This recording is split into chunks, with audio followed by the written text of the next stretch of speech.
ಭೀಕರ ಅಪಘಾತದಲ್ಲಿ 5 ಮಂದಿ ದುರ್ಮರಣ ಹೊಂದಿರುವ ಘಟನೆ ಉಡುಪಿಯ ಕಾಪುವಿನಲ್ಲಿ ನಡೆದಿದೆ. ಚಾಲಕನ ನಿಯಂತ್ರಣ ತಪ್ಪಿದ ಟೆಂಪೋ ಪಲ್ಟಿ ಹೊಡೆದ ಪರಿಣಾಮ ಟೆಂಪೋದಲ್ಲಿದ್ದ ಉತ್ತರ ಪ್ರದೇಶ ಮೂಲದ 5 ಮಂದಿ ಕಾರ್ಮಿಕರು ದುರ್ಮರಣಕ್ಕೀಡಾಗಿದ್ದಾರೆ. 2 ಸ್ಥಳದಲ್ಲಿ ಅಸುನೀಗಿದ್ರೆ ಆಸ್ಪತ್ರೆಯಲ್ಲಿ 3 ಸಾವನ್ನಪ್ಪಿದ್ದಾರೆ. ಟೆಂಪೋದಲ್ಲಿ ಒಟ್ಟು 12 ಜನರಿದ್ದ ಬಗ್ಗೆ ಮಾಹಿತಿ ತಿಳಿದು ಬಂದಿದ್ದು, ಘಟನೆಯಲ್ಲಿ 7 ಮಂದಿಗೆ ಗಂಭೀರ ಗಾಯಗಳಾಗಿದ್ದು ಆಸ್ಪತ್ರೆಗೆ ದಾಖಲು ಮಾಡಲಾಗಿದೆ. ಕಾಪು ಪೊಲೀಸ್ ಠಾಣೆಯಲ್ಲಿ ಅಪಘಾತ ಪ್ರಕರಣ ದಾಖಲಾಗಿದೆ.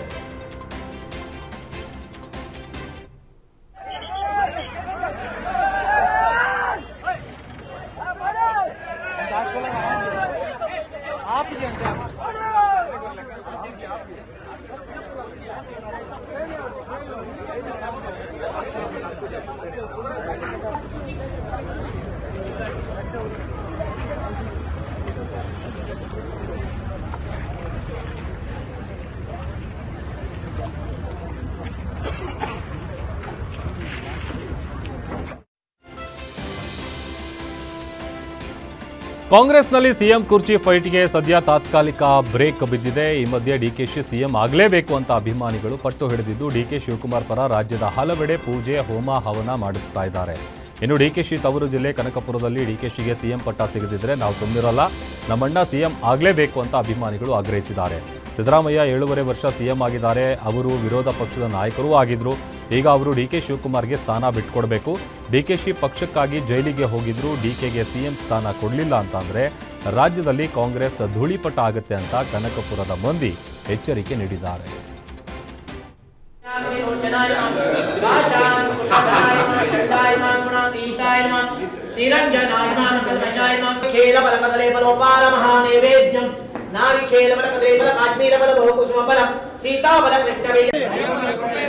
ಶಿವಕುಮಾರ್ ಸಾಹೇಬರು ಸಿಎಂ ಆಗಲಿ, ಶಿವಕುಮಾರ್ ಸಾಹೇಬರು ಸಿಎಂ ಆಗಲಿ, ಡಿಕೆ ಸಾಹೇಬರು ಸಿಎಂ ಆಗಲಿ, ಡಿಕೆ ಸಾಹೇಬರು ಸಿಎಂ ಆಗಲಿ. ಸ್ವಾಮಿ ಸ್ವಾಮಿ ಸರಿ, ಏನಿಲ್ಲ, ನಮ್ಮ ಕ್ಷೇತ್ರದ ಜನದ ಆಸೆ ಏನಂದ್ರೆ, ಕನಕಪುರ ಕ್ಷೇತ್ರದ ಜನದ ಆಸೆ ಏನಂದ್ರೆ ಡಿ.ಕೆ. ಶಿವಕುಮಾರ್ ಸಾಹೇಬರು ಮುಖ್ಯಮಂತ್ರಿ ಆಗಬೇಕು ಅನ್ನೋದು ನಮ್ಮ ಕ್ಷೇತ್ರದ ಜನರ ಆಸೆ ಮಾತ್ರ ಅಲ್ಲ, ಇಡೀ ಕರ್ನಾಟಕದ ಜನರ ಆಸೆ. ಯಾಕೆ ಅಂದರೆ ಸಿದ್ದರಾಮಯ್ಯನವರು ಈಗಾಗಲೇ 7.5 ವರ್ಷ ಸಿಎಂ ಸ್ಥಾನನ ಅಲಂಕರಿಸಿದ್ದಾರೆ. ಕರ್ನಾಟಕ ರಾಜ್ಯದಲ್ಲಿ ಅಲ್ಲ, ಇಡೀ ಭಾರತದಲ್ಲಿ ಎಲ್ಲೇ ಆದ್ರೂ ಕಾಂಗ್ರೆಸ್ ಪಕ್ಷದಲ್ಲಿ ಏನಾದರೂ ಸಮಸ್ಯೆ ಉಂಟಾದರೆ ಮೊದಲು ಅಲ್ಲಿಗೆ ಧಾವಿಸೋರೆ ನಮ್ಮ ನಾಯಕರಂತ ಡಿ.ಕೆ. ಶಿವಕುಮಾರ್ ಅವರು. ಅವರಿಗೆ ಇನ್ನೊಂದು ಹೆಸರಿದೆ, ತಮ್ಮೆಲ್ಲರಿಗೂ ಗೊತ್ತು, ಅದು ಟ್ರಬಲ್ ಶೂಟರ್ ಅಂತ ಅಲ್ವಾ. ಯಾವ ರಾಜ್ಯದಲ್ಲಿ ಟ್ರಬಲ್ ಏನಾದ್ರು ಉಂಟಾದರೆ ಕಾಂಗ್ರೆಸ್ ಪಕ್ಷದಲ್ಲಿ ಆಂತರಿಕ ಗೊಂದಲ ಆದರೆ ಅದನ್ನು ಬಗೆಹರಿಸಲಿಕ್ಕೆ ಬೇರೆ ಯಾರು. ಸಿಎಂ ಸ್ಥಾನದಿಂದ ಸಿದ್ದರಾಮಯ್ಯ ಕೆಳಗಿಳಿಸದಂತೆ ಕುರುಬ ಸಮುದಾಯ ಎಚ್ಚರಿಕೆ ಕೊಟ್ಟಿದೆ. ಕಲಬುರಗಿಯಲ್ಲಿ ಕುರುಬ ಸಂಘದ ಜಿಲ್ಲಾಧ್ಯಕ್ಷ ಗುರುನಾಥ್ ಪೂಜಾರಿ ಮಾತನಾಡಿ, ಸಿದ್ದರಾಮಯ್ಯ ಅವರನ್ನ 5 ವರ್ಷ ಸಿಎಂ ಆಗಿ ಕಾಂಗ್ರೆಸ್ ಹೈಕಮಾಂಡ್ ಮುಂದುವರಿಸಬೇಕು. ಕುರುಬ ಸಮಾಜ, ಹಿಂದುಳಿದ ಸಮಾಜ ಸಿದ್ದರಾಮಯ್ಯ ಬೆನ್ನಿಗಿದೆ. ಒಂದು ವೇಳೆ ಸಿಎಂ ಸ್ಥಾನದಿಂದ ಸಿದ್ದರಾಮಯ್ಯರನ್ನ ಕೆಳಗಿಳಿಸಿದ್ರೆ ಕುರುಬ ಸಮುದಾಯ ತಿರುಗಿ ಬೀಳುತ್ತೆ. 2028ರ ಚುನಾವಣೆಯಲ್ಲಿ ಕಾಂಗ್ರೆಸ್ ಪಕ್ಷದ ವಿರುದ್ಧ ಕುರುಬ ಸಮುದಾಯ ಕೆಲಸ ಮಾಡುತ್ತೆ. ಹೀಗಾಗಿ ಯಾವ ಕಾರಣಕ್ಕೂ ಸಿದ್ದರಾಮಯ್ಯರನ್ನ ಸಿಎಂ ಸ್ಥಾನದಿಂದ ಕೆಳಗಿಳಿಸದಂತೆ ಎಚ್ಚರಿಕೆ ಕೊಟ್ಟಿದ್ದಾರೆ.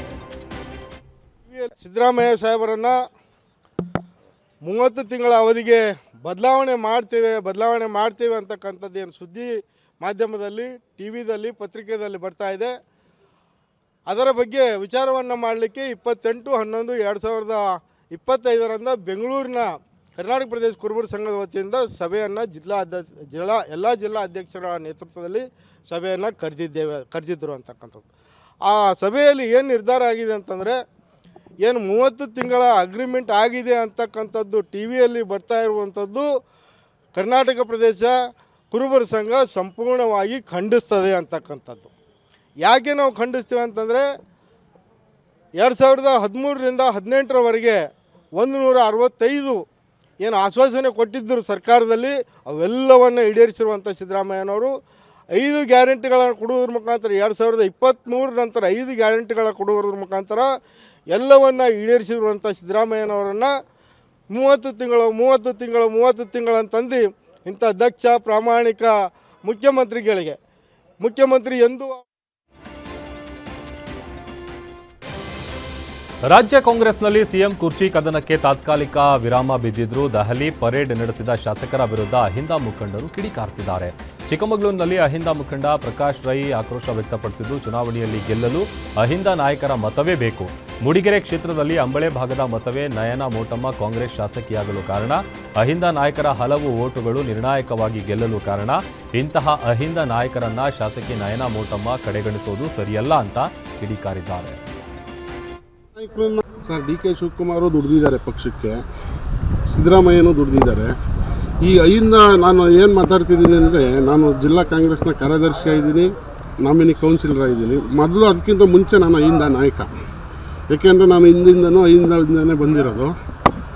ಹಂಗಿರೋದ್ರಿಂದ ಈ ಕೆಲವರು ಶಾಸಕರುಗಳು ಏನು ಗೆದ್ದಿದ್ದಾರೋ ಸುಮಾರು ಜನ, ಅವರೆಲ್ಲ ನಮ್ಮ ಅಹಿಂದ ಆಶೀರ್ವಾದದಿಂದನೇ, ನಮ್ಮ ಅಹಿಂದ ಇದರಿಂದನೇ, ಋಣದಿಂದನೇ ಗೆದ್ದಿರ್ತಾರೆ. ಅವರು ಅದನ್ನು ಬಿಟ್ಬಿಟ್ಟು ನಮ್ಮ ಅಹಿಂದ ನಾಯಕರನ್ನ ಪ್ರಚಾರಕ್ಕೆ ಕರೆದ್ಬಿಟ್ಟು ಅವರ ಆಶೀರ್ವಾದದಿಂದ ಗೆದ್ಬಿಟ್ಟು ಅವರನ್ನೇ ರಾಜ್ಯ ಕಾಂಗ್ರೆಸ್ನಲ್ಲಿ ಸದ್ಯ ಸಿಎಂ ಕುರ್ಚಿ ಕದನಕ್ಕೆ ತಾತ್ಕಾಲಿಕ ಬ್ರೇಕ್ ಬಿದ್ದಿದೆ. ಈ ಬಗ್ಗೆ ಬೆಂಗಳೂರಲ್ಲಿ ಪ್ರತಿಕ್ರಿಯೆ ನೀಡಿರುವ ಸಚಿವ ಎಚ್.ಸಿ. ಮಹದೇವಪ್ಪ, ಸಿಎಂ ಡಿಸಿಎಂ ಬ್ರೇಕ್ಫಾಸ್ಟ್ ಮುಗಿಸಿದ್ದಾರೆ, ನಾವೆಲ್ಲ ಒಂದಾಗಿದ್ದೇವೆ ಅಂತ ಹೇಳಿದ್ದಾರೆ. 2028ಕ್ಕೂ ಒಟ್ಟಾಗಿ ಸರ್ಕಾರ ತರ್ತೀವಿ ಎಂದಿದ್ದಾರೆ. ಅಲ್ಲಿಗೆ ಎಲ್ಲ ಗೊಂದಲ ಮುಗಿದ ಹಾಗೆ. ಸಚಿವರು ದೆಹಲಿಗೆ ಹೋಗುವ ಅಗತ್ಯ ಇಲ್ಲ, ಮತ್ತೆ ನಾವೇ ಅಧಿಕಾರಕ್ಕೆ ಬರ್ತೀವಿ, ಸರ್ಕಾರದಲ್ಲಿ ಯಾವ ಅಸ್ಥಿರತೆಯೂ ಇಲ್ಲ ಅಂತ ಹೇಳಿದ್ದಾರೆ.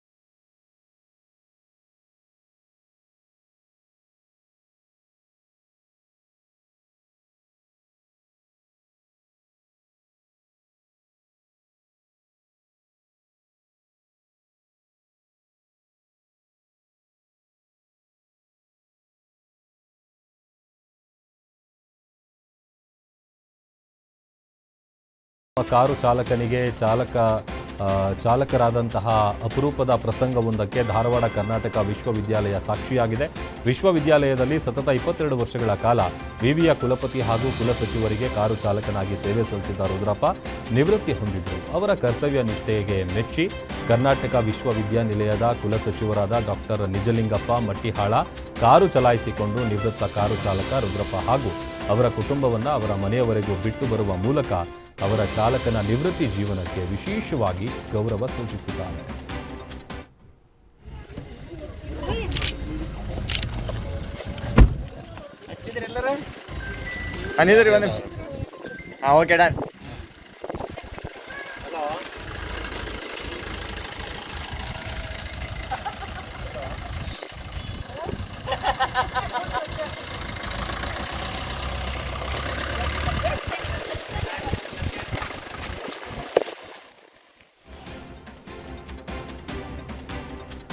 ಮೈಸೂರಿನ ಗೌಡನಕಟ್ಟೆ ಗ್ರಾಮಸ್ಥರಲ್ಲಿ ಆತಂಕ ಸೃಷ್ಟಿಸಿದ್ದ ಹುಲಿ ಕೊನೆಗೂ ಸೆರೆಯಾಗಿದೆ. ಮೊನ್ನೆ ಇದೇ ಗ್ರಾಮದ ಜೋಳದ ಹೊಲದಲ್ಲಿ ತಾಯಿ ಹುಲಿಯನ್ನ ಸೆರೆ ಹಿಡಿಯಲಾಗಿತ್ತು.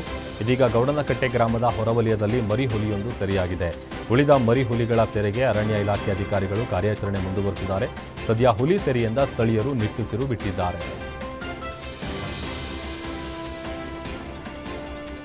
ಸ್ಯಾಂಡಲ್ವುಡ್ ನಟಿ ಆಶಿಕಾ ರಂಗನಾಥ್ ಮಾವನ ಮಗಳು ಆತ್ಮಹತ್ಯೆಗೆ ಶರಣಾಗಿದ್ದಾಳೆ. ಪ್ರಿಯಕರನ ಲೈಂಗಿಕ ಕಿರುಕುಳಕ್ಕೆ ಬೇಸತ್ತು ಹಾಸನ ಮೂಲದ ಯುವತಿ ಅಚಲ ನೇಣು ಬಿಗಿದುಕೊಂಡು ಆತ್ಮಹತ್ಯೆ ಮಾಡಿಕೊಂಡಿದ್ದಾಳೆ. ಮಯಾಂಕ್ ಎಂಬಾತನ ಜೊತೆ ಅಚಲ ಪ್ರೀತಿಯಲ್ಲಿದ್ಲು. ಮಯಾಂಕ್ ಮದುವೆಗೆ ಮೊದಲೇ ದೈಹಿಕ ಸಂಬಂಧಕ್ಕೆ ಪೀಡಿಸಿದ್ದ. ಅಚಲ ಒಪ್ಪದಿದ್ದಾಗ ಆಕೆ ಮೇಲೆ ದೈಹಿಕ ಹಲ್ಲೆ ಮಾಡಿ ಮಾನಸಿಕ ಕಿರುಕುಳ ನೀಡಿದ್ದಾನೆ ಅಂತ ಕುಟುಂಬಸ್ಥರು ಆರೋಪಿಸಿದ್ದಾರೆ.